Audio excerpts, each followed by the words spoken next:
آج کی کہانی ایماندار اسکول بوائے۔ ایک چھوٹے سے گاؤں میں ایک لڑکا رہتا تھا جس کا نام احمد تھا۔ احمد 8ویں جماعت کا طالب تھا، مگر اپنی سچائی ایمانداری کی وجہ سے پورے گاؤں میں مشہور تھا۔ اس کا اسکول گاؤں سے تھوڑا دور پہاڑی کے پار تھا۔ روز صبح وہ سورج نکلنے سے پہلے اٹھتا، وضو کرتا، نماز پڑھتا اور پھر اپنی کتاب اتحاد سے بستے میں رکھتا۔ اس کی ماں اکثر کہتی، بیٹا سچ بولنا، کبھی مت چھوڑنا، یہی تمہاری سب سے بڑی دولت ہے۔ احمد مسکرا کر کہتا، امی میں وعدہ کرتا ہوں کبھی جھوٹ نہیں بولوں گا۔ آج اسکول کا سالانہ امتحان تھا۔ احمد نے رات بھر جا کر تیاری کی تھی۔ وہ وقت پر تیار ہوا، روٹی کے ساتھ ماں کا پیار لیا، ننگے پاؤں کچی گلیوں سے چلتا ہوا اسکول کی طرف روانہ ہو گیا۔ راستے میں صبح کی ہوا خوشبو دے رہی تھی، پرندے چہچہا رہے تھے اور سورج کی پہلی کرنوں نے گاؤں کو سونے کی طرح چمکا دیا تھا۔ احمد دل میں دعائیں پڑھتا تھا، خوشی خوشی آگے بڑھنے لگا۔ احمد جیسے ہی اسکول پہنچا، صحن میں بچوں کی چہل پہل شروع ہو گئی۔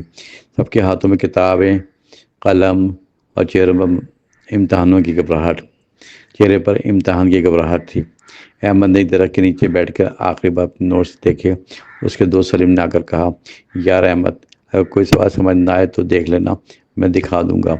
احمد نے مسکرا کر کہا، نہیں سلیم، نقل کرنا غلط بات ہے، جو آتا ہے وہی لکھوں گا، اللہ پر بھروسہ رکھو۔ کچھ دیر بعد گھنٹی بجی اور سب کتاب بنا کر امتحانی ہال میں داخل ہونے لگے۔ کلاس روم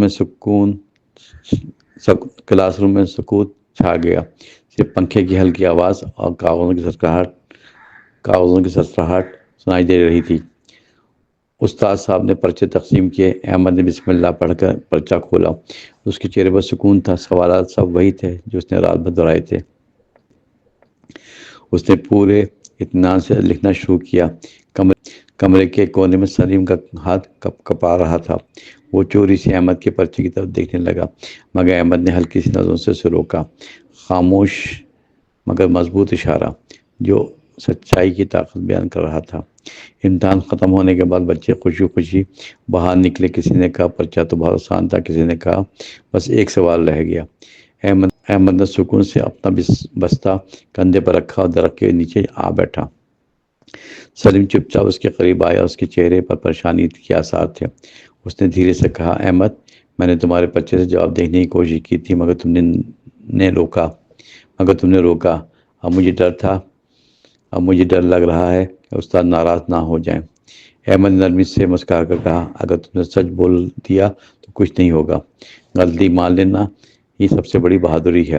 اگلے دن استاد نے امتحان کے پرچے چیک کیے اور جب احمد اور سلیم پرچے دیکھے تو حیران رہ کہ دونوں کے جواب تقریباً ایک جیسے تھے۔ استاد نے سب کے سامنے پوچھا، سلیم، تم نے احمد کے پرچے سے دیکھا تھا؟ سلیم کانپتے ہوئے کھڑا ہوا اور بولا، جی میں نے غلطی کی، مگر احمد نے نقل کرنے سے روکا تھا، سارا قصور میرا ہے۔ استاد کے چہرے میں مسکراہٹ آ گئی۔ اس نے کہا، احمد نے ایمانداری دکھائی اور سلیم نے سچ بولنے کی ہمت۔ تم دونوں نے ہمیں اچھا سبق دیا۔ کلاس میں تالیاں بجی۔ احمد کا دل شکر سے بھر گیا۔